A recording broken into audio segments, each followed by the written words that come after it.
ఎఫెసీయులకు రాసిన పత్రిక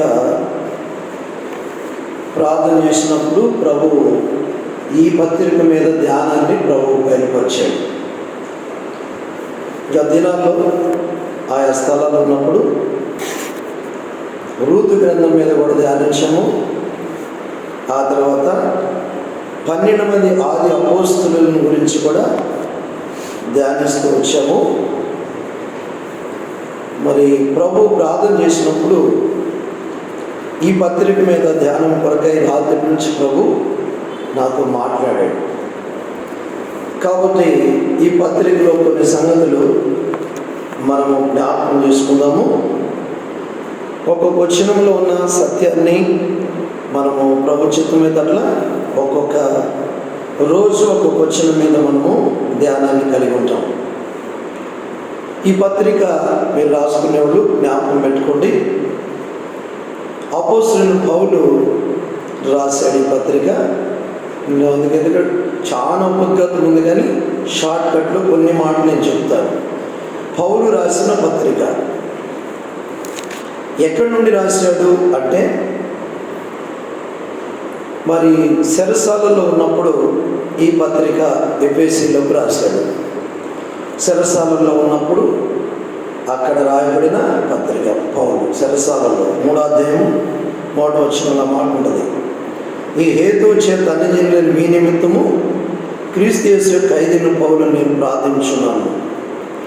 ఖైదీగా చెరసాలలో ఉన్నప్పుడు ఈ పత్రికను ఆయన రాసి ఎప్పుడు రాసినాడు అనే సందర్భము క్రీస్తు శకం 62లో ఈ పత్రిక రాయబడింది.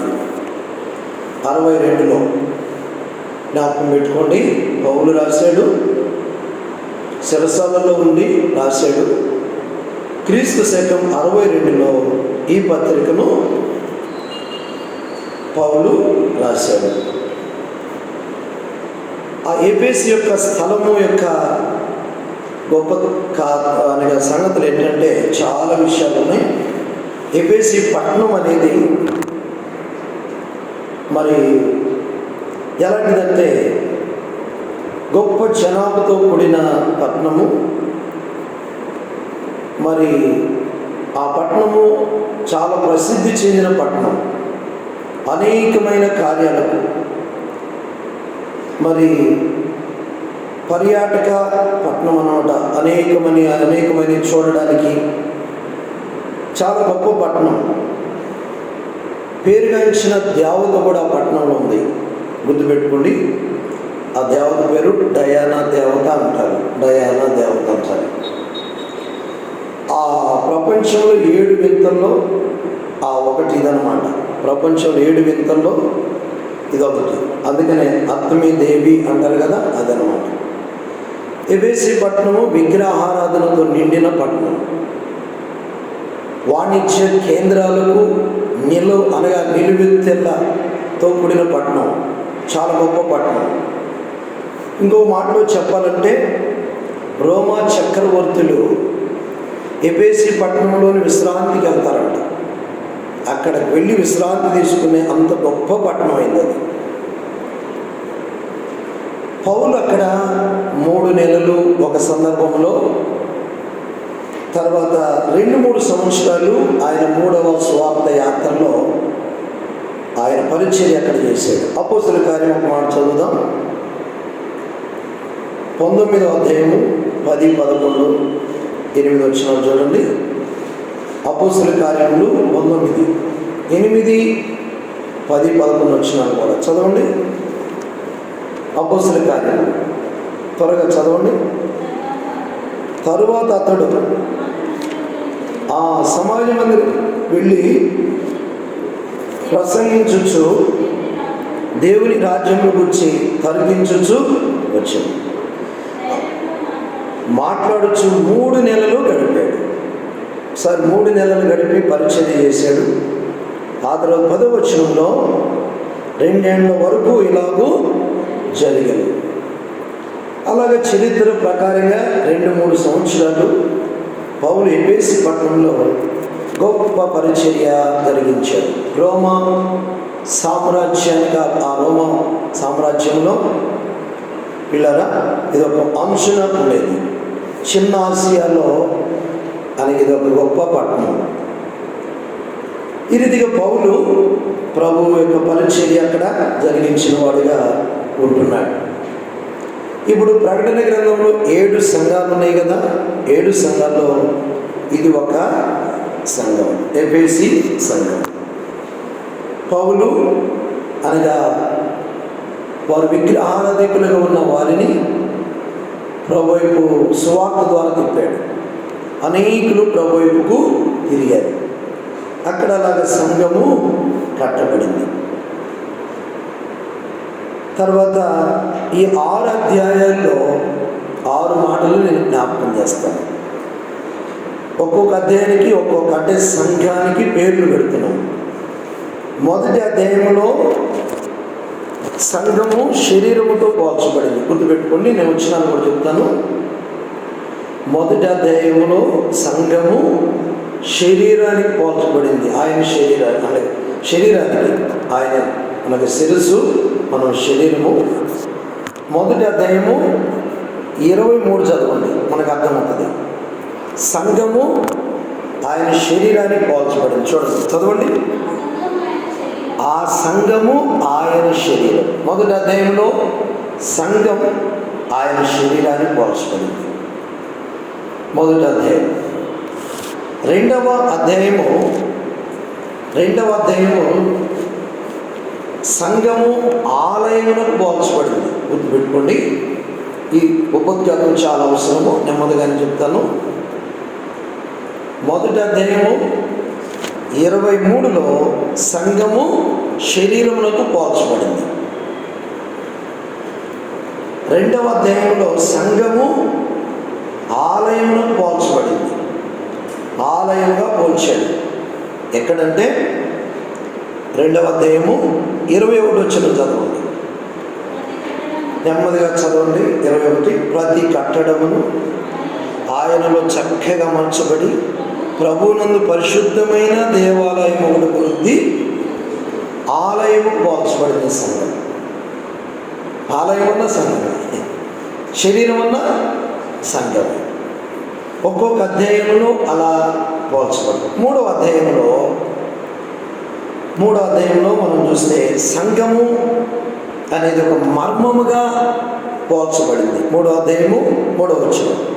క్రీస్తు మర్మం అంట. ఈ సంఘము కూడా చాలా లోతైనది, మర్మముగా పోల్చాడు. 3వ వచనం చదవండి. ఎట్లనగా క్రీస్తు మర్మము దేవదర్శనం నాకు బయలుపరచబడింది. బయటనందునను సంగతిని గురించి మునుపు సంక్షేమముగా రాసింది. మర్మముగా పోల్చబడింది సంఘం. గొప్ప మర్మం. ఆ మర్మాన్ని గురించి బయలుపరచడానికే పౌలుని దేవుడు ఏర్పాటు చేసుకున్నాడు. మర్మముగా పోల్చబడింది. తర్వాత 4వ అధ్యాయంలో సంఘము ఒక నూతన పురుషునికి పోల్చబడింది. ఒక పురుషుడిగా, అదే మనమే నూతన పురుషుడికి పోల్చబడింది. సంఘం అంటే మనమే, పురుషుడన్న మనమే. 4వ అధ్యాయము 23వ వచనం. నూతన పరచబడిన వారై, మనమే నూతన పరచబడిన వారై. 23 చదవండి.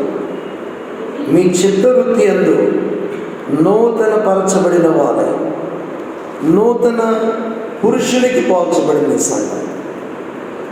మనము ఈ రీతిగా మన జీవితాల్లో నూతనత్వంలోనికి రావాలని.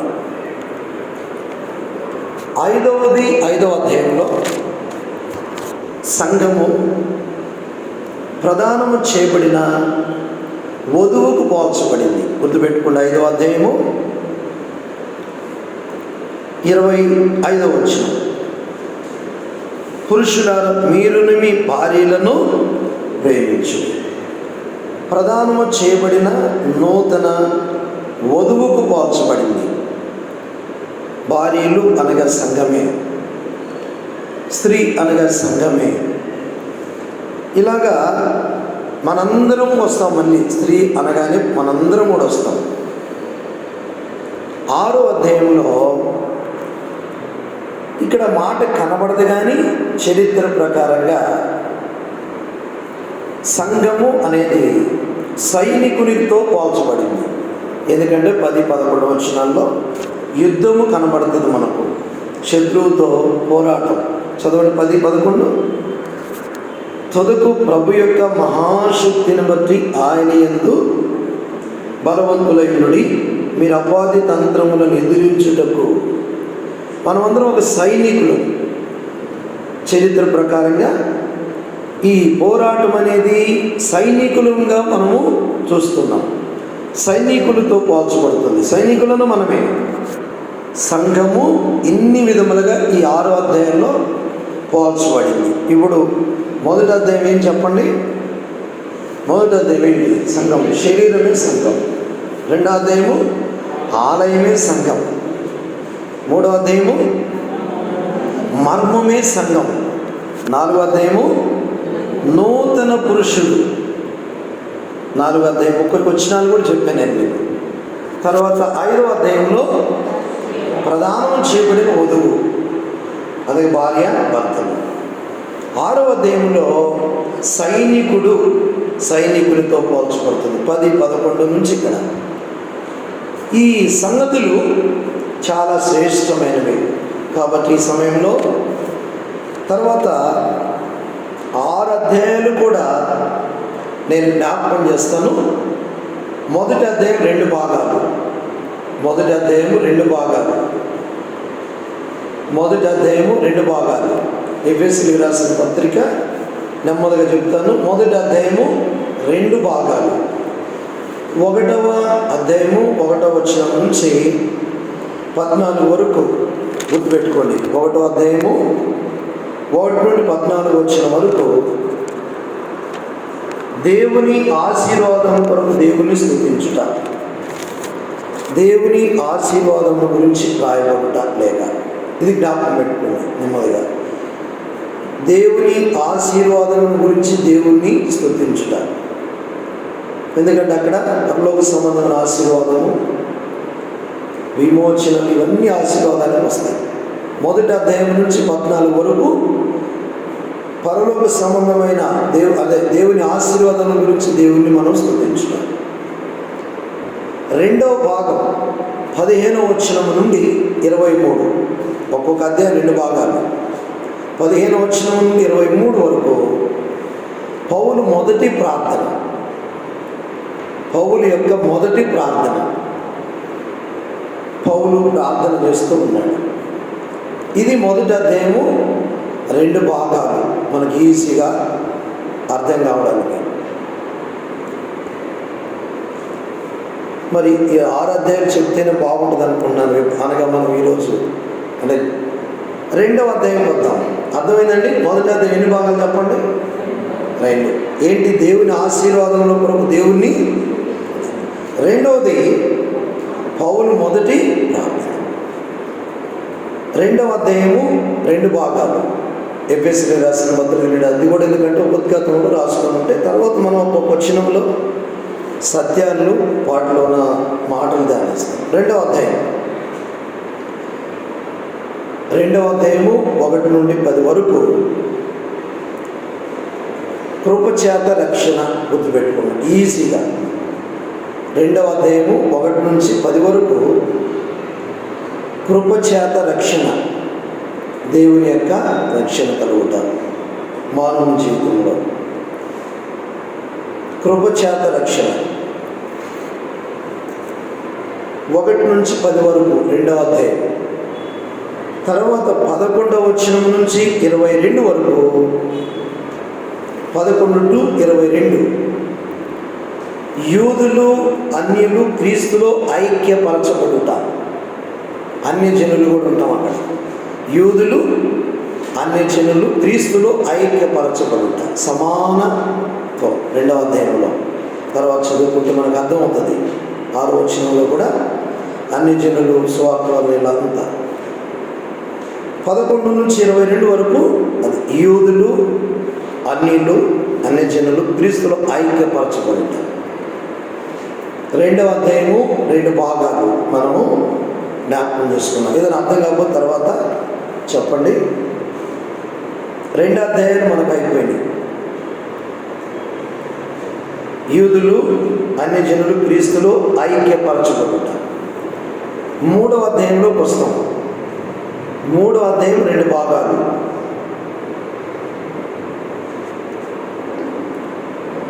మొదటి 1 నుంచి 13 వరకు సంఘ మర్మమును గురించి దేవుడు బయలుపరచుట.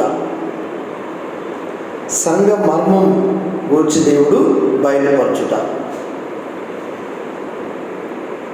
1 నుంచి 13 3వ అధ్యాయం. సంఘ మర్మమును గురించి దేవుడు బయలుపరచుట. 14 to 21 వరకు 3వ అధ్యాయంలో పౌలు రెండవసారి పౌలు ప్రార్థించుట. అది 14 నుంచి 21 వరకు పౌలు రెండవసారి ప్రార్థించుట.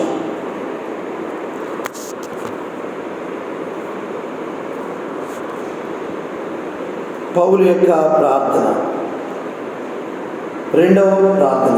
పౌలు 4వ అధ్యాయంలోకి వస్తూ ఉంటుంది. 4వ అధ్యాయము 2 భాగాలు. మొదటి 4వ అధ్యాయం 1 నుంచి 16 వరకు సమాధానము ఐక్యత కలిగి ఉంట దేవుని ప్రజలు.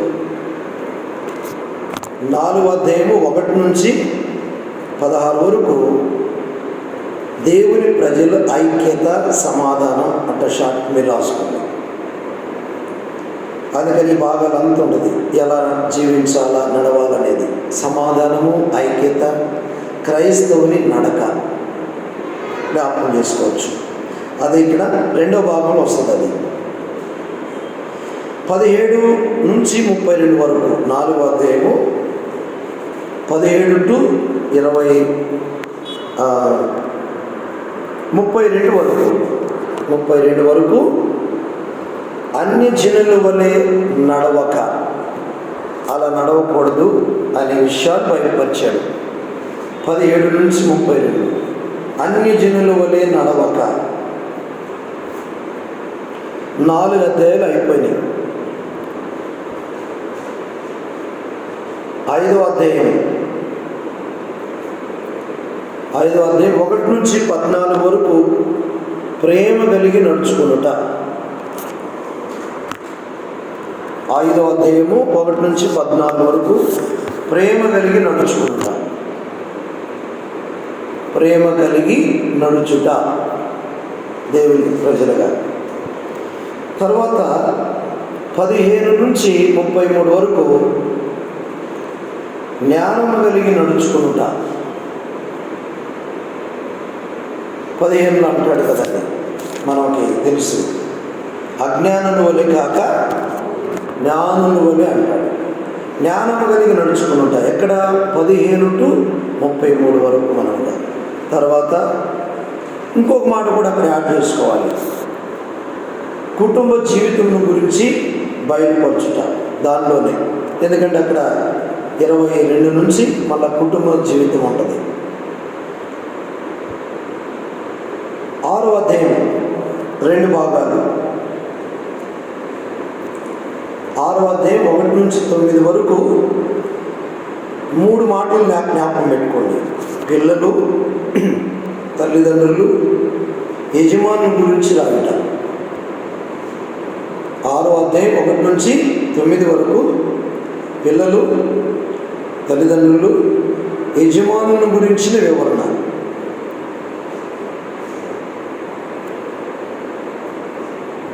1 నుంచి 9 వరకు పిల్లలు, తల్లిదండ్రులు, యజమానుల గురించి రాయటారు. 10 నుంచి 24 వరకు, అంటే 20 వరకే రాసుకోవాలి. 4 వచనాలు పౌలు ఇక వేరే మాటలు చెప్తాడు. సరే, 24 వరకు జ్ఞాపకం పెట్టుకుందాం. క్రైస్తవ జీవిత పోరాటము, ఆడ పోరాటం కనబడుతుంది. 20 వరకు. ఆ తర్వాత 21, 22, 23, 24లో పౌలు చివరి ముగింపు మాటలనే ఉంటుంది. అది జ్ఞాపకం పెట్టుకుందాం. 10 నుంచి 24 వరకు క్రైస్తవ జీవిత పోరాటం, శత్రువుతో. ఇది క్లుప్తముగా ఎఫెసీయులకు రాసిన పత్రిక యొక్క ఉపోద్ఘాతం అధ్యాయాలు అయిపోయినాయి. 6 అధ్యాయాలు అయిపోయింది విభజన. ఇప్పుడు మొదటి అధ్యాయంలో 2 భాగాలు, 2వ అధ్యాయంలో 2 భాగాలు, 3వ అధ్యాయంలో 2, 4లో 2 భాగాలు, 5లో కూడా 2 భాగాలు, 6లో కూడా 2 భాగాలు. ఏదైనా ఒకవేళ ఆ భాగంలో మిస్ అయితే చెప్పండి, చెప్తాను. ఇప్పుడు మొదటి అధ్యాయము మొదటి వచనం మన ధ్యానానికి రండి. ఎఫెసీయులకు రాసిన పత్రిక మొదటి అధ్యాయము మొదటి వచనంలో మొదటి తలంపు మనం జ్ఞాపకం చేసుకుందాం. చక్కగా నోట్బుక్ పెట్టుకోండి. చక్కగా మనం జ్ఞాపకం పెట్టుకుంటే ఒక గ్రంథాన్ని మనం ఒక బుక్కుని ఖచ్చితంగా నీట్గా ధ్యానించడానికి బాగుంటుంది. ఇప్పుడు మొదటి వచనాన్ని మనం ధ్యానిస్తాం. మొదటి వచనం, దేవుని చిత్తము వలన, చదవండి. క్రీస్తు యేసు అపోస్తలుడైన పౌలు ఎఫెసీలో ఉన్న పరిశుద్ధులను క్రీస్తు యేసునందు విశ్వాసులైన వారికి శుభమని చెప్పి రాయనిచ్చారు. ఒక వచనంలో ఉన్న సత్యాన్ని, సారాంశాన్ని దేవుడు మనం బయటపరచాలని కోరుతున్నాడు. ఈ మొదటి వచనంలో పౌలు దేవుని చిత్తంలో ఉన్నాడు. గుర్తుపెట్టుకోండి, దేవుని చిత్తంలో ఉన్నాడు. దేవుని చిత్తం వలన క్రీస్తు యేసు అపోస్తలుడైన పౌలు, ఆయన చిత్తం వలనే నేను అపోస్తలుడిగా చేయబడ్డాను, ఆయన చిత్తంలో నేనున్నాను అంటున్నాడు. ప్రారంభమే చూడండి, దేవుని చిత్తంలో దేవుని ప్రజలముగా మనం ఉండాలి. ఇది మొదటి వచనంలో ఉన్న అర్థము. పౌలు రాస్తూ ఎఫెసీయులకు దేవుని చిత్తం వలన క్రీస్తు యేసు అపోస్తలుడైన పౌలు, ఎఫెసీలో ఉన్న పరిశుద్ధులకు క్రీస్తు యేసునందు విశ్వాసులైన వారికి రాస్తున్నాడు.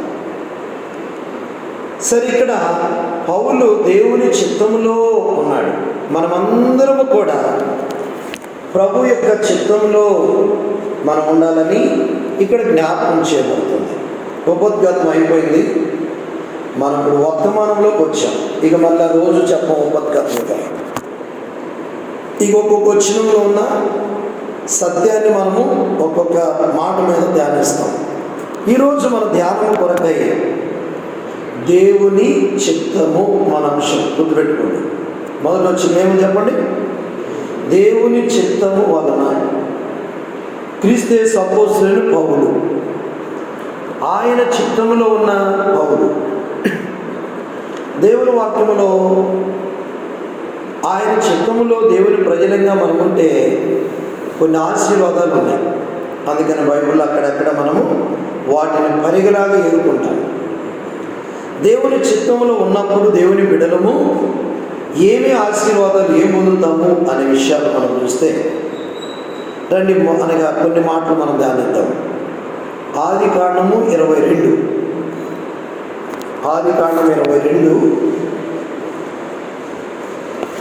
ఆదికాండము 22వ అధ్యాయం మొదటి వచనం. ఆ సంగతులు జరిగిన తర్వాత చదువు. దేవుడు అబ్రహామును పరిశోధించును, ఎట్లనగా ఆయన అబ్రహాము అని పిలువగా అతడు చిత్తము, చాలు. ఆయన చిత్తములో దేవుని ప్రజలంగా మనం ఉంటే 5 ఆశీర్వాదాలు ఉన్నాయి.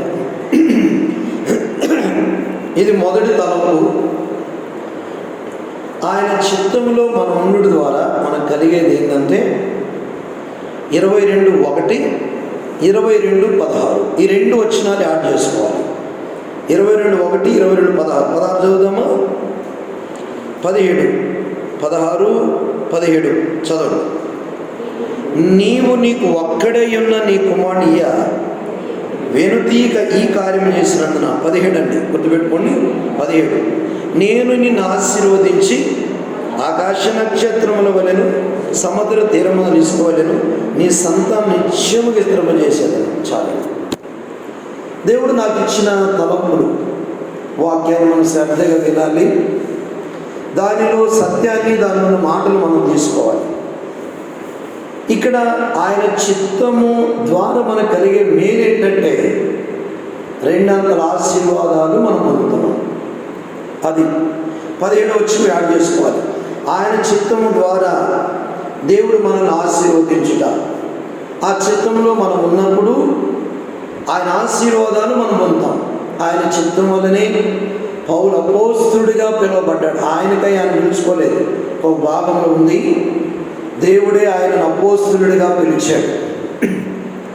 కాబట్టి దేవుని చిత్తములో మనం ఉన్నప్పుడు ఆశీర్వాదాలు మనం పొందుతాం. రెండంతల ఆశీర్వాదం. అక్కడ రెండంతల ఆశీర్వాదాలు ఏంటి? 17వ వచనం, నేను నిన్ను ఆశీర్వదించి ఆకాశ నక్షత్రముల వలెను సముద్రమందలి ఇసుక. రెండు చెప్పాడు. ఆకాశ నక్షత్రాలు, సముద్ర ముందు ఇసుక అనగా పైనుండి ఆశీర్వాదము, భూ సంబంధమైన ఆశీర్వాదాలు కూడా మనకిస్తాడు. అందుకని ఆకాశ నక్షత్రములు అన్నాడు. తర్వాత సముద్రమందలి ఇసుక వలె అంటాడు.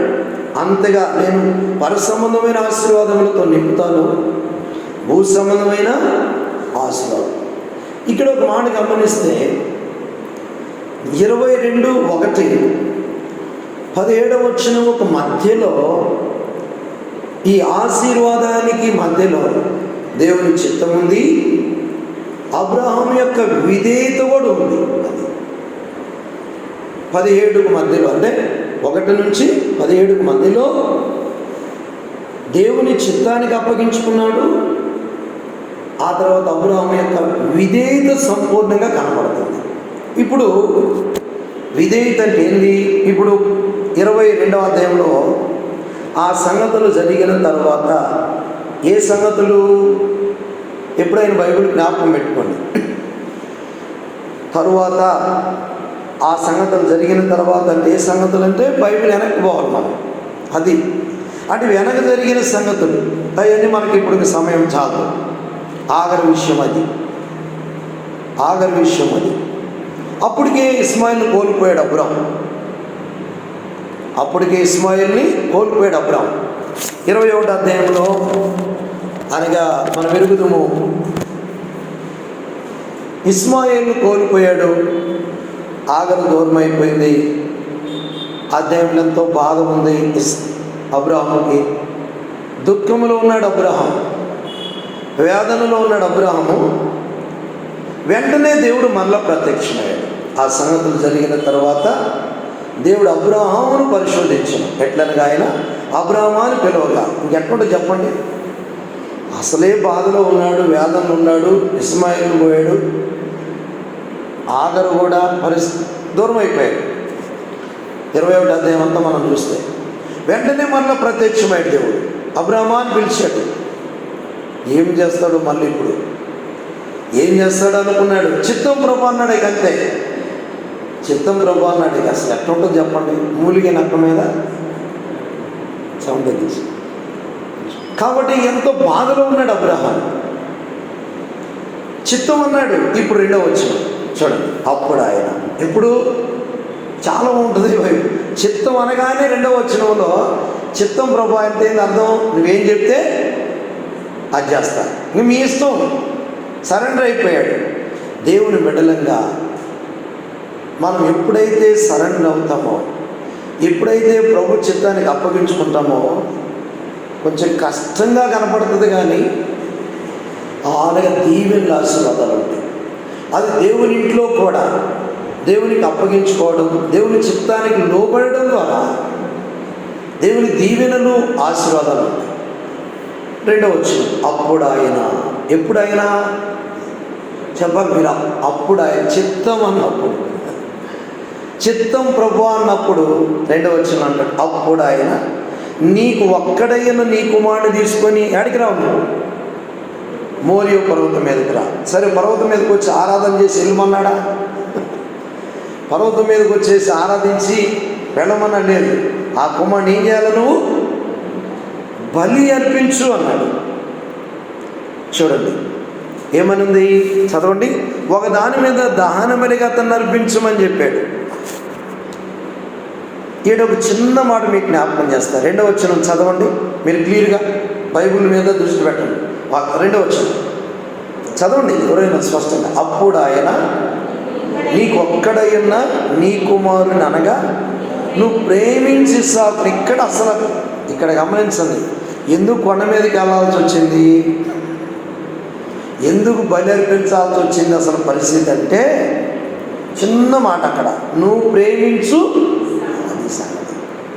అంటే దేవుడు ఒక మాట గమనిస్తే మత్తయి సువార్త 10:34 ఒక మాట ఉంది, ఆయన కంటే చెప్పాలి మీరుగా, నాకంటే తల్లినైనను తండ్రినైనను ప్రేమించువాడు నాకు పాత్రుడు కాదు.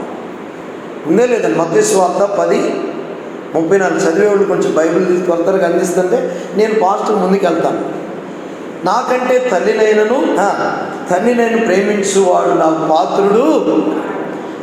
ఇక్కడ అబ్రాహాము జీవితంలో ఏమైందంటే అంతవరకు దాకా దేవా దేవా ప్రభా నువ్వే నా సర్వం, నువ్వే నాకు ఆధారం అని అబ్రాహాము దేవునిని ప్రేమించాడు. ఇది గుర్తుపెట్టుకోండి, దేవుని ప్రేమించాడు. కుమారుడు ఎప్పుడైతే వచ్చాడో ఇప్పుడు ఏమైందంటే మారిపోయిందంతా. కుమారుడే దేవుడు అయిపోయాడు. ఇప్పుడు జాగ్రత్త, మనం కొన్నిసార్లు దేవుళ్ళు అవుతారు, మన ఇల్లే దేవుడు అయిపోతుంది, కొన్నిసార్లు మన డ్యూటీలే దేవుడు అంటే అని కాదు చెప్తున్నాను. మన పిల్లలు లేకపోతే మన కుటుంబాలు అనగా అవన్నీ ఉండాలి. ప్రభువు ఇచ్చిన ప్రభువుని మనం ఏం చేయాలా, అది ప్రేమించాలి. కుమారుని ఇచ్చిన ప్రభుని స్తుతించాలా, ప్రేమించాలి. అబ్రహాం, ప్రభువా నీకు స్తోత్రం, నేను ఇంకా ఎక్కువగా ప్రభు కొరకు జీవించాలా, ఇంకా ప్రభు దగ్గరికి రావాలి ఎక్కువగా. ఈ మాటలు అందుకే వాడాడు ప్రభు, నువ్వు ప్రేమించు ఇస్సాకుని తీసుకొని రా,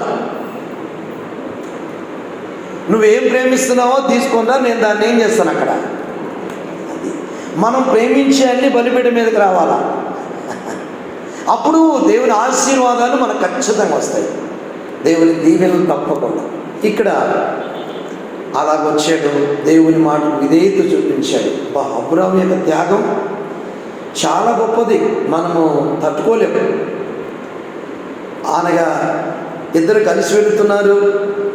కుమారుడు ఒక మాట అన్నాడు. అప్పటికి ఏమన్నాడు చెప్పండి, నాయనా ఏమున్నాయి, కట్టెలు ఉన్నాయి, నిప్పు ఉంది, దహన బలికి గొర్రెపిల్ల ఏది? మనగానే అంటే ఆ గొర్రెపిల్ల ఎవరో కాదు నాయన, నువ్వే నిన్ను. పారిపోయిండు ఇస్సాకు. అబ్రహాము జ్ఞానవంతుడు, యెహోవా చూసుకున్నాను, ప్రభు వైపు చూపించాడు. ఆర్థిగా అబ్రహాము దేవుని చిత్తంలో ఉన్నాడు. అందును బట్టి అబ్రహాము ఆ రీతిగా సాగి ముందుకు వచ్చాడు, అర్పించడానికి మొదలుపెట్టాడు. మనందరికీ తెలిసిన భాగమే.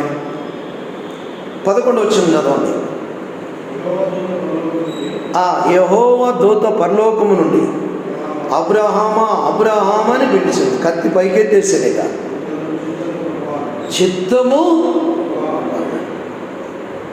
మళ్ళా చిత్తం ప్రభా ఏం చేయాలి చెప్పు. అప్పుడు ఆయన ఆ చిన్నవాని మీద మనం కానీ ఒక్క త్యాగం చేయడానికి ముందుకు వస్తే ఏదైనా ప్రభు ఇప్పుడు కూడా అన్యాయం చేయవాడు కాదు. దేవుడు ఆ రీతిగా ముందుగానే సిద్ధపరిచాడు. ఒక పొట్టేలును ఆ రీతిగా దానిని అర్పించినాడు. ఈ సందర్భంలో మనము ప్రభు కంటే ఈ భాగంలో గుర్తుపెట్టుకోండి, ఈరోజు ఎక్కువగా దేనిని మనం ప్రేమించకూడదు. అది దాన్ని ప్రభు అడుగుతాడు ఖచ్చితంగా. 22:2 గుర్తుపెట్టుకోండి, నువ్వు ప్రేమించు ఇస్సాకును తీసుకో. కాబట్టి అబ్రహాము దేవుని చిత్తంలో ఉన్నాడు కనుక 17వ వచనం ఆశీర్వాదించబడ్డాడు. మన ధ్యానము ఎఫెసీ పత్రికపై ధ్యానం కనుక రండి 17 చదవండి. నేను నిన్ను ఆశీర్వదించి ఆకాశ నక్షత్రముల వలెను సముద్రమందలి ఇసుక వలెను నీ సంతానమును నిత్యముగా విస్తరింపజేయాలి. ఈ వాగ్దానము ఈరోజున ఒకరు జ్ఞాపకం పెట్టుకోవాలా.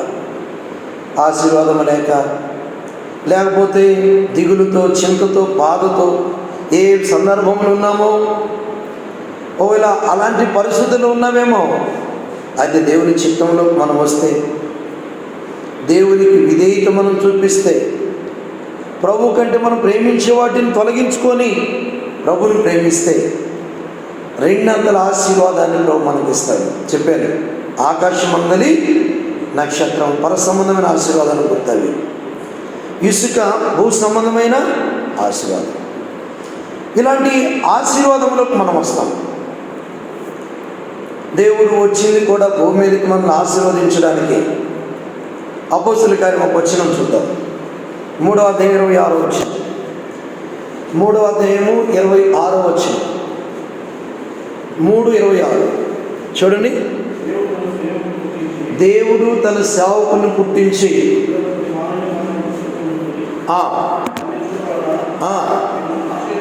మిమ్మును ఆశీర్వదించుటకు ఆయనను మొదట మన యొద్దకు పంపించాడు. ప్రభువు భూమి మీదకు వచ్చిన సందర్భాలు ఇది, అనగా క్రిస్మస్ సందర్భాల్లో చెప్తారు. యేసు ప్రభు వచ్చుడు ద్వారా భూమి మీదకి, ఆయన పుట్టుక ద్వారా ఏం కలిగినవి అనే వాటిలో ఇదొకటి. దేవుడు తన సేవకుని మీలో ప్రతి వాణిని వాని దుష్టత్వం నుండి మళ్లించుట వలన, ఏడికి ఒక మాట, మన ఆశీర్వాదానికి కూడా మరొక మాట ఉంది ఇక్కడ. దుష్టత్వం నుండి ఏం కావాలా? అది మళ్లించబడాలా, అనగా లోకం నుండి మళ్లించబడాలి. మనము దుష్టత్వం నుండి మళ్లించబడాలా, అనగా అనేకమైన అయిష్టమైన వాటి నుంచి మనం మళ్లించబడాలి. మళ్లించుట వలన మిమ్మును ఆశీర్వదించుటకు ఆయన మొదట మీ యొద్దకు పంపాడు. ప్రభువు యేసు క్రీస్తు వారు ఆశీర్వదించడానికి వచ్చారు. మళ్లించబడిన అనుభవం మనది కావాలా, అనగా లోక సంబంధమైన వాటి నుండి మనం మళ్లించబడాలి. కొన్నిసార్లు వాటిలో నుంచి మళ్లించబడలేము, వాటి నుండి విడుదల పొంది మనం రాలేము. ఎప్పుడైతే మళ్లించబడతామో అప్పుడే ఆశీర్వాదం మనకు వస్తుంది.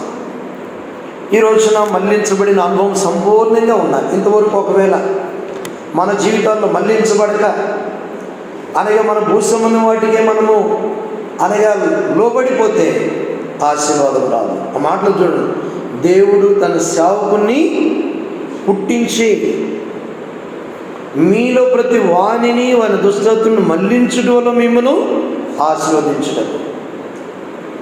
కాబట్టి మనము సంపూర్ణంగా మళ్లించబడాలి, ప్రభు వైపు తిరగాలి, ప్రభు దగ్గరికి రావాలి మనము. అది చాలా శ్రేష్టమైనది. మనం దేవుడు ఎందుకు పిలిచాడంటే, ఒక మాట చదువుతాం. 1 పేతురు 3:9 3:9 1 పేతురు 3:9 చదువుతామా? 1 పేతురు 3:9 ఆశీర్వాదమునకు వారసులుగా ఉండుటకు మీరు చూసారా. మరి ఈ ఆశీర్వాదమునకు వారసులుగా ఉండడానికి పిలువబడి మనము ఆయనకు అనుకూలంగా మనం జీవించాలి, అనుకూలంగా మనం నడవాలి. ఊరికి రావు ఆశీర్వాదాలు, మళ్లించబడాలా. ఇంకొక మాట నేను వచ్చిన గుర్తు చేసి రెండవది దేవుని చిత్తంలో పోద్దాం, సమయం చాలు.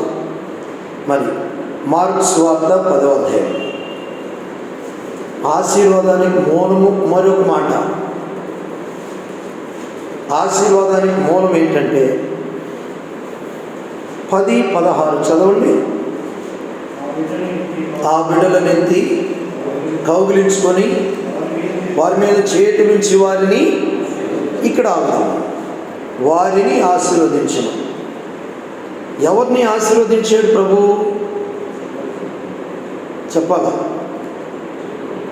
చెప్పాలా బిడ్డలను. అదే అంటారు, నాకు తెలుసు. బిడ్డలను ఆశీర్వదించాడు, కరెక్టే. ఆ బిడ్డలు ఏ బిడ్డలు? 13వ వచనం, ఆయన యొద్దకు వచ్చిన బిడ్డలు. అది 13 వచ్చాడు అన్నమాట. తమ చిన్న బిడ్డలను ముట్టవలనని కొందరు ఆయన యొద్దకు తీసుకొచ్చి, అందుకని బైబిల్లో ఆ వచనాలను ఉంటే వెనక్కి రావాలా. నేమి అని చెప్పేవాడు మాకు వాళ్ళు. కొందరు తీసుకొచ్చారు, అందరూ కాదు, కొందరు తీసుకొచ్చారు. మా బిడ్డలను ఆశీర్వదించను, మా బిడ్డలను ఆశీర్వదించను. యేసు ప్రభు దగ్గరకు ఎవరిని ఆశీర్వదిస్తాడు? ఇప్పుడు మీరే చెప్పండి. ఆయన దగ్గరకు వచ్చిన వారిని ఆశీర్వదిస్తాడు. అది ఆయన ఇంటికి వచ్చేవాడిని ఆశీర్వదిస్తాడు. ఆయన వాక్యం దగ్గరకు వస్తే ఆశీర్వదిస్తాడు. నా కుమార్తె, అనగా నా కుమారుడు ఈరోజు గరాకాలు నా దగ్గరకు వచ్చాడు. ఇది శ్రేష్టమైన మాట. వారికి ఎన్నో పనులు ఎన్నో ఉంటాయి, మనకి ఉండవని చెప్పలేము మనం. ఆయనను ప్రభువుకి సమయం ఇవ్వడం, ప్రభు దగ్గరకు అందరిని ఆశీర్వదించలేదు. అక్కడ ఏమన్నా ఉన్నాడు, కొందరు తమ చిన్న బిడ్డలను ముట్టవాలనని వచ్చినాడు. ఆ బిడ్డలను ఏం చేసినాడంట. మనం ఎంతగా ప్రభు దగ్గరకు వస్తే అంతగా ఆత్మీయంగా శారీరకంగా ఆశీర్వదించబడతాం. అది మొదటి తలంపు, దేవుని చిత్తము ద్వారా మనకు ఆశీర్వాదం కలుగుతుంది. ఆది కాండం చెప్పాను 22:1-17 2. ఇది దైవ చిత్తము ద్వారా మనకు ఆశీర్వాదం ఉంది. ఆయన చిత్తములో మనం ఉన్నప్పుడు ఆశీర్వాదం. రెండవ మాట చూద్దాం రండి. దేవుని చిత్తం వలన మనకు కలిగే రెండవ మేలు ఎఫెసీ 1:1 మీద మనం ధ్యానిస్తున్నాం. ఒక్కొక్క వచనం ఒక్కొక్క వారం చూద్దాం రండి. 40వ కీర్తన, రెండవది ఆశీర్వాదానికి రెండవ, అనగా దేవుని చిత్తం ద్వారా కలిగే రెండవ మేలు. అది గుర్తుపెట్టుకోండి. దేవుని చిత్తం ద్వారా కలిగే మేలులు అని పైన ఇంటికి మనం రాసుకోవచ్చు. రెండవ తలంపు చూద్దాం. ఆయన చిత్తం ద్వారా కలిగే రెండవ మేలు. కీర్తన 40:8 నా దేవా నీ చిత్తం నెరవేర్చుట నాకు సంతోషము. గుర్తుపెట్టుకోండి, దేవుని చిత్తము ద్వారా మనకు సంతోషం కలుగుతుంది. మొదటిది ఆశీర్వాదం, ఇప్పుడు సంతోషం. దావీదు జీవితంలో ఆయన చిత్తాన్ని చేయడానికి ఇష్టపడ్డాడు. అందుకని దావీదు అంటున్నాడు, దేవా నీ చిత్తము నెరవేర్చుట నాకు సంతోషాన్ని కలుగుతుంది. మనం ఆయన చిత్తం చేసే ప్రజలకు సంతోషాన్ని దేవుడు కలిగిస్తాడు. ఈ రోజున మన జీవితాల్లో సంతోషం కలిగి లేకపోవడానికి కూడా ఆయన చిత్తంలో లేనేమో మనం కొన్నిసార్లు. అది కూడా జ్ఞాపకం చేసుకోవాలా. ఆయన చిత్తంలో ఉన్న వ్యక్తి కుటుంబముగా, సంఘముగా దేవుడు ఆనందాన్ని కలిగిస్తాడు, సంతోషం తప్పకుండా. అయితే ప్రభు చూపుతాడు. పిల్లరా, ఆయన సంతోషానికి మనం సంతోషించాలి అంటే ఒక మాట మనం చూద్దాం. మొదటి సమూయేలు గ్రంథము 15:22 చదవండి. మొదటి సమూయేలు గ్రంథం 15:22లో దేవుడు ఆనందించడానికి కూడా సంతోషించడానికి మన ఎడల అందుకు సమూయేలు ఒకడు గైకొనుట వలన, ఆజ్ఞను గైకొనుట వలన ఆయన ఏం చేస్తాడు. అది మన జీవితంలో కూడా ఆయన ఆజ్ఞలను మనం గైకొనాలి. ప్రతి కుటుంబముగా ప్రతి ఒక్కరము ఆజ్ఞలను మనం పాటించేవారిగా మనం ఉండాలి. అప్పుడు ఆయన ఆనందిస్తాడు, ఆయన సంతోషించేవాడిగా ఉంటాడు. ఆయన మాట వినుడి ద్వారా మనకు ఏం కలుగుతుంది, సంతోషం. అలాగే సంపూర్ణంగా అనుభవంలోనికి మనం రావాలంటే, ఆయన చిత్తాన్ని కూడా మనం చేయాలంటే 40వ కీర్తన 8లోనే ఆ 8వ వచనంలో ఒక మాట ఉంది. ఏముందంటే, దేవా నీ చిత్తము నెరవేర్చడం నాకు సంతోషము, నీ ధర్మశాస్త్రము. అది దేవుని వాక్యాన్ని కలిగిన వారు, దేవుని ధర్మశాస్త్రాన్ని నింపుకున్నవారు దేవుని చిత్తాన్ని తప్పకుండా చేస్తారు. ఆ వాక్యానికి లోబడతాము, వాక్యాన్ని ప్రేమించేవారిగా మనం ఉంటాం. అందుకని ఆజ్ఞలను సంపూర్ణంగా మనం ఏం చేయాలా, భయపడాలి. సంతోషానికి దేవుని ఆజ్ఞలను మనం పాటించాలి. ఇంకొక వచనం చెప్పి 3వ మాటకు వస్తాను. చాలా సంగతులు ఉన్నాయి కానీ మనం సమయం కాదు. కీర్తన 16:11 చదవండి. కీర్తన 16:11 కీర్తనలు 16:11 జీవ మార్గమును నాకు తెలియజేసేది, నీ సన్నిధిని, నీ సన్నిధిలోనే సంపూర్ణమైన సంతోషం. దేని ద్వారా సంతోషం చెప్పండి మనకు, ఆయన సన్నిధిలోనే. చాలామందికి ఇది అర్థం కాదు. దైవ సన్నిధిని కలిగి ఉన్నప్పుడు దేవుని సంతోషాన్ని మనం పొందుతాం. ఆయన మందిరములో ఆ సన్నిధి ఉంటుంది. దైవ మందిరంలో ఉన్న సన్నిధిలో అనగా సంపూర్ణ సంతోషం. సంతోషం కూడా ఏంటి చెప్పండి, సగం సంతోషం కాదు, సంపూర్ణమైన సంతోషాన్ని పొందుతాం. అనగా ఎవరు ఇవ్వలేని సంపూర్ణమైన సంతోషం. మనకున్న బలము కానీ, మనకున్న అనగా ఏదైనా కానీ ఆయన సన్నిధి మనకేమిస్తుంది చెప్పండి? అది దేవుని సన్నిధిని మనము కలిగి ఉన్నప్పుడు సంపూర్ణమైన సంతోషాన్ని మనము పొందేవారిగా మనం ఉంటాం. ఈ అనుభవంలో దేవుడు ఆ రీతిగా మనల్ని బలపరుస్తాడు. దేవుని వాక్యంలో ఆయన చిత్తము ద్వారా మనకు సంతోషము, ఆయన చిత్తము వలన మనము ఆశీర్వదించబడతాం. కాబట్టి ఈ సంతోషము ఆ రీతిగా ఆయన సన్నిధిని మనం కలిగి ఉండాలి. దేవుని సన్నిధిని మనం కలిగి ఉన్నప్పుడు ఒక బిరుదు మనం పొందుతాం. ఆయన ఇంటిలో మనం ఉన్నప్పుడు. యెషయా గ్రంథం 4వ అధ్యాయం 3వ వచనం ఒక మాట చూడండి. 4:3 అందరు చూడండి. సియోనులో శేషించిన వానికి, యెరూషలేములో నిలవబడిన వానికి, అనగా జీవము పొందుటకై యెరూషలేములో పరిశుద్ధుడని పేరు పెట్టబడుతుంది. చూసారా? ఈడు గమనించండి. సియోనులో శేషించిన వానికి, యెరూషలేములో నిలవబడిన వానికి, అనగా జీవం పొందుటకై యెరూషలేములో దాఖలైన ప్రతి వానికి పరిశుద్ధుడని పేరు. మంచి గుడ్ నేమ్ వస్తుంది అనమాట. దేవుని ఇంటిలో ఉన్నప్పుడు దేవుని ద్వారా పేరు, దేవుని ప్రజల ద్వారా మనకి ఒక పేరు కూడా వస్తుంది, పరిశుద్ధుడని. రేపు పలానా సహోదరుడు ప్రార్థనాపరుడు, పలానా సహోదరి అనగా ఇలాగ విధేయురాలు, ఇలాగ పరిశుద్ధుడని పేరు, మంచి పేరు తెచ్చుకుంటాం. అందుకని దేవుని ఇంటిలో మనం ఉన్నప్పుడు ఇలాంటి బిరుదును, ఇలాంటి భాగ్యాన్ని మనం పొందుతాం. చూడండి, యెరూషలేములో దాఖలైన ప్రతి వానికి, రాయబడిన ప్రతి వానికి ఉంటాడు. ఇలాంటి బిరుదును మనం తెచ్చుకుంటాం. చూడండి, ఇప్పుడు చనిపోయినప్పుడే కదా సాక్ష్యాలు చెప్పేదండి. బ్రతుకున్నప్పుడు చెప్తాను, ఎప్పుడు కష్టం. చనిపోయినప్పుడు చెప్తాం. మన సంగతి అంతా ఎప్పుడు తెలుస్తుంది తెలుసా? చనిపోయినప్పుడే తెలిసేది, మంచా చెడ. ఇప్పుడు నా జయప్రకాశం చనిపోయినారు, చాలామంది సాక్ష్యాలు చెప్పారు, చాలా అద్భుతంగా.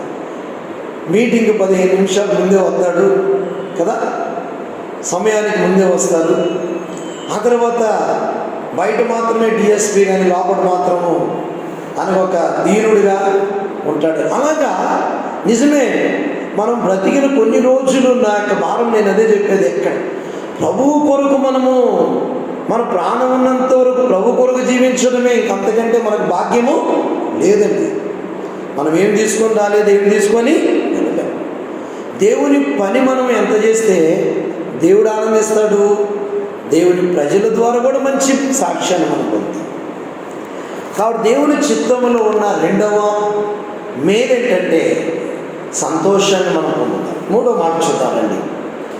దేవుని చిత్తంలో మనం ఉన్నప్పుడు 3వ మేలు ఏం పొందుతామంటే, 1 యోహాను పత్రిక 2వ అధ్యాయం 17వ వచనం రండి చదవండి. లోకమును దాని ఆశలు గతించిపోవును, కానీ దేవుని చిత్తము జరిగించువాడు నిరంతరం నిలుచును. నేను ప్రార్థన చేసినప్పుడు ప్రభు నాకు ఈ పత్రికను బయలుపరిచాడు. రాత్రి చెప్పాను కదా మీకు. ప్రభు ఇచ్చిన పనిగా నూతనమైన ధ్యానం. ఎబేసి రాసిన పత్రిక 1వ వచనాన్ని మనం ధ్యానిస్తున్నాం. దేవుని చిత్తము వలన, ఆయన చిత్తము ద్వారా 3వ ఆశీర్వాదం ఏంటి అని మీరే చెప్పాలా? దేవుని చిత్తమును జరిగించు ప్రతి వాడు నిరంతరం నిలుస్తాడు. అది ఆయన చిత్తములో మనం ఉన్నప్పుడు, ఆయన చిత్తాన్ని చేసే మనము నిలబడతాం. అది మనం నిలకడగా మనం ఉంటాం. ఎంత శ్రేష్టమైన మాట. అనగా మన యోహాను భక్తుడు రాస్తూ ఉన్నాడు. ఆవిడ ఏమని రాస్తున్నాడు? మధ్య చదవండి. లోకమును దాని ఆశలు, ఈ గుర్తుపెట్టుకోవాలా, లోకము దాని ఆశలు ఏమవుతాయంట? దేవుని చిత్తము జరిగించేవాడు నిరంతరము. అది దేవుని చిత్తం జరిగించేవారు ఇక్కడ నిలబడతారు, పరలోకంలో కూడా. అనగా లోకము దాని ఆశలు ఏమవుతాయి? అది కొన్నిసార్లు మనం నిలబడకుండా చేసేది లోకం. ప్రభువులో నిలబడకుండా చేసేది లోకం కదండి. ప్రార్థనలో నిలబడకుండా చేసేది లోకం. లోకం మనలోకి వచ్చిందంటే, లోక సంబంధమైన మనలోకి వస్తే మనం ఆత్మీయంగా సన్నగిలిపోతాం, బలహీనం అవుతాం. అందుకని ఇప్పుడు 15 వచనం చదవండి. 15 దేవుని ప్రేమ మనలో ఉండదంట. 15 వచనం, మీరు లోకమునైనను లోకములు ఉన్న వాటినైనను ప్రేమింపకుడి. అది నువ్వు గమనించండి. దేవుని బిడ్డలంగా లోకం మనలోకి వస్తే, లోకాన్ని మనం ప్రేమిస్తే, ఏంటి బ్రదర్ మన లోకం ఏంటనంటే, అనగా ప్రభు కంటే ఏదైతే ఎక్కువ ప్రేమిస్తాం అదే చెప్పాలా, లోకమే కదా. కాబట్టి లోకం మనలోకి వచ్చిందంటే తండ్రి ప్రేమ మనలో, ప్రభుకు మనము అయితే ప్రభువుని మనం ప్రేమించాలి, ప్రభువుని మనము కనపరచాలి. ఇక్కడ దేవుని చిత్తములో మనం ఉండడం ద్వారా, దేవుని చిత్తం వల్ల మనం నిరంతరము నిలుస్తాం, నిలకడగా మనం ఉంటాం. ప్రభు మనం ఏర్పాటు చేసుకుంది కూడా ఆయన సన్నిధిలో నిలబడటానికి. ఒక వచనాన్ని జ్ఞాపకం చేస్తాను. దైవికంగా దేవుని వాక్యంలో మనం నిమగ్నం అయిపోవాలి. 2వ దినవృత్తాంతం 29:11 దేవుని ప్రజలముగా మన మీద దేవుడు పెట్టిన బాధ్యత భారమది. చూడండి 29:11 2వ దినవృత్తాంతంలో 29:11 చూడండి. ఈ మాట మనందరికీ, నా కుమారులారా చూడండి, తనకు పరిచారకులయ్యండి. దేనికంటే చెప్పండి, ధూపం వేయడానికి. అది నాతో మాట్లాడుతూ వచ్చాడు ఆ మాట ప్రభు. ధూపం అంటే ప్రార్థన చేయడానికి, ఆయన సన్నిధిలో నిలబడడానికి, తనకు పరిచర్య చేయడానికి యెహోవా మిమ్మల్ని ఏం చేశాడు. కనుక మీరు అశ్రద్ధ చేయొద్దు. చూసారా, మిమ్మల్ని అందుకే ఏర్పాటు చేసుకుంది. ఎవరు అంటున్నారు ఇక్కడ? ఎవరు ఆయన చెప్పండి. లేవీలతో మాట్లాడుతున్నాడు. ఎవరు? హిజ్కియా చెప్తున్నాడు. హిజ్కియా అందరిని సమకూర్చాడు. ఇది ఒక్కటి ధ్యానించాలంటే చాలా టైం పడుతుంది. సమకూర్చాడు 2, 3, 4 వచనాల్లో మొదలుపెట్టాడు. ఇంకో మాట గమనిస్తే, నేను తండ్రి ఏమో తలుపులు మూసేశాడు. ఇది ఇంకా చాలా 28లో ఆహాజు తలుపులు మూసేశాడు, దీపాలు ఆరిపోయినాయి. కుమారుడు ఏం చేస్తున్నాడు? తలుపులు తీసి దీపాలు వెలిగిస్తున్నాడు. ఈరోజు మనం హిజ్కియాలాగా ఉండాలి. దేవుని ఇంటి కొరకే ప్రయాసపడేవారింగా, దేవుని ప్రజల కొరకే ప్రయాసపడేవారింగా, అదే విధంలో మనము కూడా దేవుని కొరకే వెలిగేవారింగా. మన దీపం మారిపోయిందని చూసుకోవాలా. 7వ వచనం, మరియు వారు మండపం యొక్క ద్వారములను మూసివేసి దీపములను, మనము చదువుతాం కొన్నిసార్లు మన దీపాలు ఆరిపోతాయి, మనకు తెలియదు. ప్రార్థన దీపం మారిపోతుంది, విశ్వాసం అనే దీపం మారిపోతుంది, భయం అనే దీపం మారిపోతుంది, భక్తి అనే దీపం, అన్నీ మనం పెట్టుకోవాలి. ఇవి ఆరిపోయినాయి అంటే మనం అంధకారంలో ఉన్నట్టే. మనము ఆర్థిక ప్రభువులో వెలిగిన వారిగా మనం ఉండలేము. అందుకని మన దీపము ఆరిపోకూడదు. ఆరిపోతే లేదా చెప్పండి, దీపాలు ఆరిపోతే లేదా? ఆరిపోతాయి. ఎలాగ చెప్పగలమంటే, కీర్తనలో ఉంది కదా 28:18 కదా, నా దీపమును చెప్పాలి మీరు. ఇంకా నా దీపమును వెలిగించువాడవు. మరి దావీదు దీపమే ఆరిపోయింది. మనం ఏ పాటి వాళ్ళం? ఎన్ని సానగా భూ సంబంధమైన మన లోపలికి వస్తాయి. చదువుతారు 28:18 కీర్తనలు. ఏమన్నా త్వరగా చదువుతారు. 18 కీర్తనలు 20, క్షమించండి, నా దీపమును వెలిగించువాడవు. కీర్తనలు 18:28 నా దీపమును వెలిగించువాడవు. ఇక దావీదుని గురించి వెళ్తే చాలా విషయాలు. దావీదు జీవితంలో అనగా శరీరము పాపములో వచ్చి ఆయన దీపం ఏమైపోయింది? ఆరిపోయింది. కాబట్టి మొదట్లో ఉన్న ఆసక్తి, మొదట ఉన్న ప్రార్థన, మొదట ఉన్న అనుభవాలు మనలో ఆరిపోకూడదు. అందుకని మనము మన జీవితాంతం అలాగే ఉండాలి. ఈ తలంపులు మనం జ్ఞాపకం పెట్టుకోవాలి. దేవుని చిత్తమును జరిగించువాడు నిరంతరము. మనము నిలబడి ఉన్నామా? లేదా తొలిగిపోయినామా, జారిపోయినామా, పడిపోయినామా అనేది మనం జ్ఞాపకం చేసుకున్నాం. ఆ ప్రభువులో మనం నిలబడితే ఎన్నో దీవెనలు ఉన్నాయి. ఆయన చిత్తంలో మనం ఉన్నప్పుడు ఆయన నిరంతరం మనం నిలబడతాం. ఈరోజు మనము దేవుని ఇంటిని మనము విడవకూడదు. అందుకని యెరూషలేములో మనం నిలబడాలి. ఎక్కడ నిలబడాలి చెప్పండి? దేవుని మందిరంలో మనం నిలబడాలి. ఒక ఆయన నిలబడలేదు. చెప్తాను, ఒక మాట జ్ఞాపకం చేస్తా. 2 విషయాలు త్వరగా చెప్తా. లూకా సువార్త 10వ అధ్యాయం 30 వచనం. ఒక వ్యక్తి చూడండి, యెరూషలేములో నిలవబడలేదు. రాయబడిన సందర్భం యెరూషలేము అంటే దేవుని మందిరమే కాబట్టి. 30 వచనం త్వరగా చదవండి.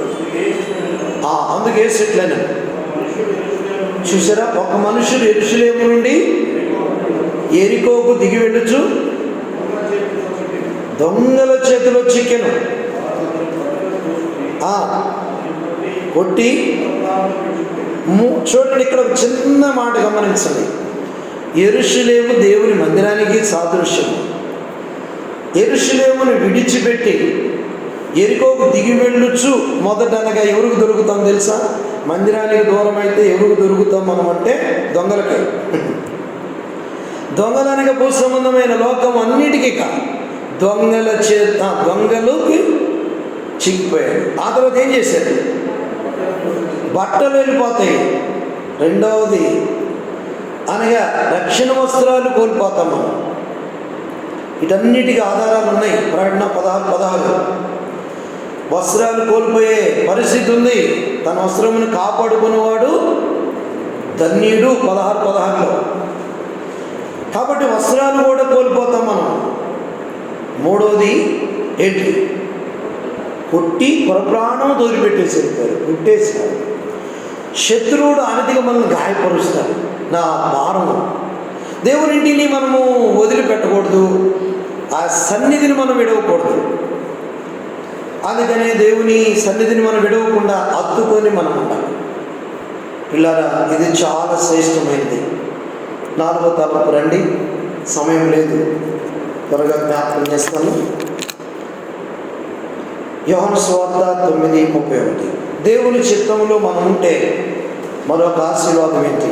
త్వరగా 9:31.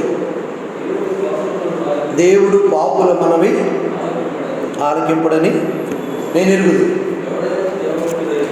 ఎవడైనా ఆయన చిత్తము చొప్పున జరిగించినట్లా ఆయన వాని మనవి. 4వ ఆశీర్వాదం గుర్తుపెట్టుకోండి.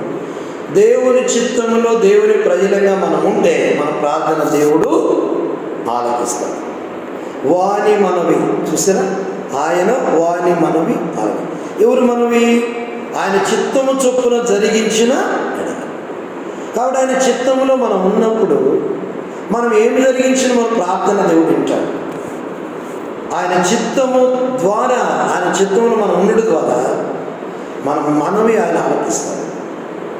ఈ మాటలు గమనించితే ఎంత శ్రేష్టమైనవి. ఆయన వాని మనవి ఆలకించుకోవాలి. ఎవరు మనవి? చిత్తము చొప్పున జరిగించిన వారి మనవి. ఇంకా అక్కడ ఒక మాట కూడా ఉంది, చక్కని మాట. ఎవడైనను దేవభక్తుడై ఉండి, ఎవరు జరిగిస్తారు మళ్ళీ ఆయన చిత్తం కూడా? మరి చెప్పాలా, ఫ్రీగా చెప్పాలా, క్లియర్గా మీరు దేవ భక్తుడిగా ఉండాలి. అప్పుడు మనం ఆయన చిత్తాన్ని కూడా జరిగిస్తాము. అప్పుడు మనం మనవి ఆలకిస్తాం. అందుకని దేవుని వాక్యంలో రాబడింది కదా, ఆయన చిత్తానుసారంగా మనం ఏది అడిగినను ఆయన మనవి ఆలకిస్తాడు. 1 యోహాను పత్రిక 5:14 చదవండి. ఈ రోజున అడగాలి మనం. ఈ తలంపు చదవండి. 5:14 ఆయనను బట్టి మనకు కలిగిన ధైర్యం ఏదనగా ఆయన చిత్తానుసారంగా మనం ఏది అడిగినా ఆయన మనవి. ఏమాత్రం సందేహించవద్దు, భయపడొద్దు. అడగాలి మనం. మన కుమారుల కొరకు అడగాల, భవిష్యత్తుల కొరకు అడగాలి, సంఘం కొరకు అడగాలి, లేకపోతే ఏదైనా మన అక్కర్ల కొరకు, మన ఉద్యోగంల కొరకు ప్రభుని అడగాల. ఆరోగ్యం కొరకు అడగాలి మనం. కాబట్టి ఆయన చిత్తములో మనం ఉండడం ద్వారా, ఆయన చిత్తం ద్వారా మన మనవిని ప్రభు ఆలకిస్తాడు. ఆలకించి గొప్ప కార్యాలు చేస్తాడు. అయితే ఆయన చిత్తానుసారంగా మనము అడగాలి. ఆయన చిత్తంలో మనం ఉంది. లేనిడల మన ప్రభు మన ప్రార్థన ఆలకించలేదు. దేవుని వాక్యంలో ఎన్నో విషయాలు రాయబడ్డాయి. నీ ప్రార్థన వినబడినది అంటాడు. లూకా సువార్త 1:13. జకరియా గురించి చదవండి. లూకా సువార్త 1:13. జకరియా, భయపడొద్దు, చాలు, నీ ప్రార్థన వినబడింది. ఆయన గురించి చెప్పాలంటే చాలా సంగతులు ఉన్నాయి. వినబడడానికి కారణాలు ఉన్నాయి. అక్కడ ఒక్క మాట చెప్తాను నేను, వినబడడానికి 8వ వచనం చదివితే బాగుంటుంది. తరగతి క్రమము చొప్పున, అది ఆయన క్రమము కలిగిన వాడు. ఒక్క మాటలో చెప్పాలంటే ఒక్కొక్కటి చాలా ఉన్నాయి. 6 నుండి 13 లోపు దరిదాపు 5 విషయాలు ఉన్నాయి. 8లో తన తరగతి క్రమము చొప్పున ఆయన కూడా వెళ్ళి ధూపం వేయాలి. అనగా తన క్రమము ఏమాత్రం కూడా తప్పిపోవాలి. క్రమముగా ప్రార్థన చేయవాడు, క్రమముగా ప్రభుని ప్రేమించడం, ప్రభు కొరకు జీవించడం. ఈనాడు మనం కూడా క్రమముగా బెరాకాలో ప్రభు సన్నిధిలో మనము నడపాలి. మనమే తప్పకుండా పెట్టాలి. చివరి మాట చెప్పి నేను ముగిస్తాను. న్యాయాధిపతుల గ్రంథం 6వ అధ్యాయం 15వ వచనం రండి. న్యాయాధిపతుల గ్రంథం 6:15.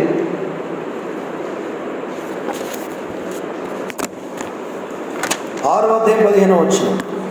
అతడు, చాలు. ఎవరు ఇక్కడ అనేది? గిద్యోను. ఏమన్నాడు చెప్పండి? చిత్తము నా ఏలినవాడా. అసలు ఈయన పలికే మాట కూడా చూడండి. చిత్తము నా ఏలినవాడంటే ప్రభు అనే మాట. నన్ను ఏలువాడా, చిత్తము నా ఏలిన వాడ, మనల్ని పరిపాలించువాడు, మనల్ని ఏలేవైనా ఆయన అధికారం క్రింద మనం ఉండాలి. కాబట్టి ఆయన చిత్తాన్ని జరిగిస్తున్న గిద్యోను చిత్తము ప్రభు అన్నాడు. ఆ చిత్తానికి అప్పగించుకొని చిత్తములు ఉండడం ద్వారా 7వ అధ్యాయం 21 వచనం విజయాన్ని పొందుకున్నాడు గిద్యోను. చదవండి 21. వారిలో ప్రతివాడును తన చోటున దండు చుట్టూ నిలిచుండగా కేకలు వేయచ్చు. ఆ 300 మంది చదవండి. బోరలను ఊదినప్పుడు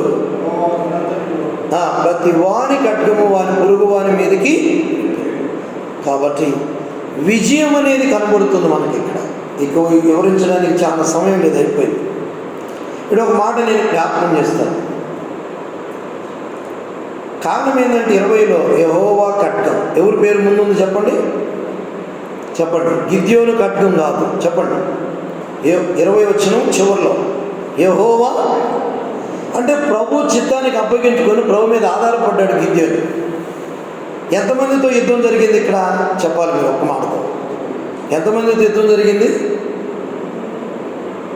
300 మందితోనే. అసలు ఎంతమంది బయలుదేరారు మీకు జ్ఞాపకం చేస్తాను. 3వ వచనం 7:3లో మొత్తము 32,000 మంది. గుర్తుపెట్టుకోండి, 3:4లో 32,000 మంది. 3లో మనం 3వ వచనంలో చూస్తే అప్పుడు జనుల్లో నుండి 22,000 మంది తిరిగి, ఆ 4 10,000 మంది నిలబడ్డారు. అనగా భయపడేవాళ్ళు అంతమంది వెళ్ళిపోయారు. తర్వాత 10,000 మంది నిలబడ్డారు. 10,000 మందిని కూడా నీళ్లు త్రాగే దగ్గరకు తీసుకొచ్చి పెట్టాడు. అక్కడ పరీక్ష పెట్టాడు. అనగా కుక్క గతికినట్లు గతికిన వారిని చూడమన్నాడు. 300 మంది నిలబడ్డారు. 300 మందితోనే యుద్ధము చేశాడు. అది దేవుడు జరిగించాడు. కాబట్టి మన జీవితంలో కూడా మనము విజయాన్ని పొందలేమని భయపడకూడదు. ఎప్పుడైనా ఏ దాని మీద అయినా ప్రభు మీద ఆధారపడాలి. ఇక్కడ ఒక చిన్న మాట చెప్పి నేను ముగిస్తా. 16వ వచనం చూడండి. 16 ఆ 300 మందిని 3 గుంపులుగా చేసి బోరను, ఒట్టి కుండను, ఆ కుండలో దివిటీలను ప్రతి వాని చేతికి. ఇక్కడ 3 వస్తువులు ఉన్నాయి. 3 వస్తువులు ఉన్నాయి, గుర్తుపెట్టుకోండి. 3 మాటలు చెప్పి నేను ముగిస్తాను. బోరలు అనేది మన జీవితంలో ప్రార్థనకు, సువార్త గుర్తుపెట్టుకోండి. బోరలు ప్రార్థనకు, సువార్తకు గుర్తు. ప్రభుని గురించి చెప్పాలా, ప్రార్థించేవారిని ఉండాలి. రెండవది కుండలు అనేది మానవత్వానికి గుర్తు, మానవత్వం మనకు గుర్తు. ఇప్పుడు కుండలో దివిటీలు ఉన్నాయి, మనలో ఉన్న ప్రభువుకి వెలుగుకు గుర్తు. ఈ మానవత్వం ఎప్పుడైతే పగులుతుందో, కుండలు ఎప్పుడైతే పగులుతాయో మన లోపల ఉన్న వెలుగు ఏమైతే బయటకు వస్తుంది. అందుకని ప్రభువును మనం చూపించే వారిగా ఉండాలి. ఆ వెలుగు ఆయనే, యేసునే లోకమునకు. ప్రభువును మనం చూపిస్తే ఆర్థిగా దేవుడు అనేకమైన కార్యాలు చేస్తాడు. మన జీవితంలో ఉన్న శరీరము, మానవత్వం అన్నీ తొలగిపోవాలి. అయితే గిద్యోను ప్రభు చిత్తంలో ఉన్నాడు, అందుకని విజయాన్ని పొందాడు, ఆయన విజయాన్ని పొందుకున్నాడు. ఆర్థిగా దేవుడు అద్భుతమైన కార్యం చేశాడు. చూడండి, 23 మనం చదువుతాం. 23 చదువు.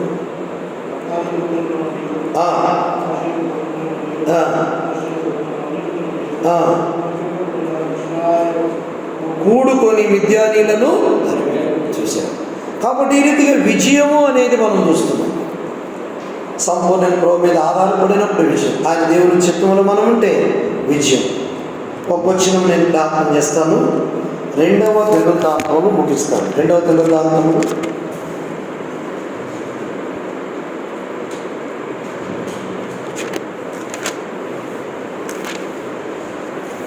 13వ అధ్యాయము 18వ వచనం త్వరగా చదవండి. ఈ ప్రకారం ఇశ్రాయేలు వారు ఆ కాలమందు కానీ యోధావారు తమ పితరుల దేవుడైన యెహోవాను ఆశ్రయించిన హేతు చేత, అది విజయానికి మూలము ప్రభువును ఆశ్రయించడం, యెహోవాను ఆశ్రయించడం. ఈనాడు మన జీవితాల్లో ప్రభువును మనం ఆశ్రయించే వారిగా మనం ఉండాలి. కాబట్టి పిల్లరా, దేవుని చిత్తం ద్వారా మనగా పొందే మేలులు దేవుడు జ్ఞాపకం చేశాడు. ఆశీర్వాదం ఆదికాండం 22:1-17 41:8 సంతోషము పొందుతున్నాం. తర్వాత మన ప్రార్థన దేవుడు ఆలకిస్తాడు. ఆయన చిత్తానుసారంగా మనము చేసిన మనం నిలవబడతాము. 1 Timothy 2:17 దేవుని చిత్తమును జరిగించేవాడు నిరంతరము నిలుచు. 5వది అనగా విజయాన్ని మనం పొందుకుంటాం. దేవుని చిత్తంలో ఉన్నవాళ్ళము. అందుకని ప్రతి కోరికను మనం కలిగి ఉంది ప్రభులాత్మక నియమించినట్టు ప్రభువును సహాయం చేయాలిగా ప్రార్థన. ఎఫెసీయులకు రాసిన పత్రిక 1వ అధ్యాయం 1వ వచనము మనము ధ్యానించాం. తర్వాత 2వ వచనాన్ని ధ్యానించాం. ఉపద్ఘాతం అంతా మనం చూసాం. ప్రభు ఆ పత్రికను బయలుపరిచాడు. దాని మీద కొంతకాలం మనం ధ్యానిస్తాం. ప్రార్థన చేసుకుంటాం. ప్రేమ కలిగిన తండ్రి, ప్రభు మీ ఘనమైన నామమునకు వందనాలు, స్తోత్రాలు. ఎఫెసీయులకు రాసిన పత్రికలో 6వ అధ్యాయంలో ఉన్న దేవా మాటలు, ఉపద్ఘాతము, 6 అధ్యాయుల విభజన మా బయలుపరిచారు. అందుకే మీకు వందనాలు. 1వ వచనంలో పౌలు దేవుని చిత్తంలో ఉన్న అపోస్తులుడని చెప్పబడింది. దేవుని చిత్తం ద్వారా కలిగే మేలులు మీరు మాకు జ్ఞాపకం చేశారు. నన్ను కూడా మీ చిత్తంలో ఉంచండి, మమ్మల్ని అందరిని ఉంచండి. యెరూషలేములో నిలబడే ప్రజలంగా, అనగా బెరాకాలు పరిశుద్ధులంగా అందరూ ఒకరికొకరు ఇంకా పురికొలుపుతో ప్రతి కోడికకు అనేక మంది వచ్చి వాక్యమిని బలపడినట్లు సాయించండి. వారి కొరతలు, వారి అవసరతలు అన్ని తీర్చమని, తిరుగు ప్రయాణంలో తోడుగా ఉండమని ప్రభు యేసుక్రీస్తు వారి ఘనమైన నామములో ప్రార్థించి అడివేడుకొంచున్నాం తండ్రి, ఆమేన్. మన తండ్రి దేవుని ప్రేమ, ప్రభు యేసుక్రీస్తు వారి కృపయు పరిశుద్ధాత్మైన సహవాసం చేరొచ్చిన మనందరికీ, పరిశుద్ధులందరికీ సదాకాలం ప్రభుత్వం నడిపించును గాక.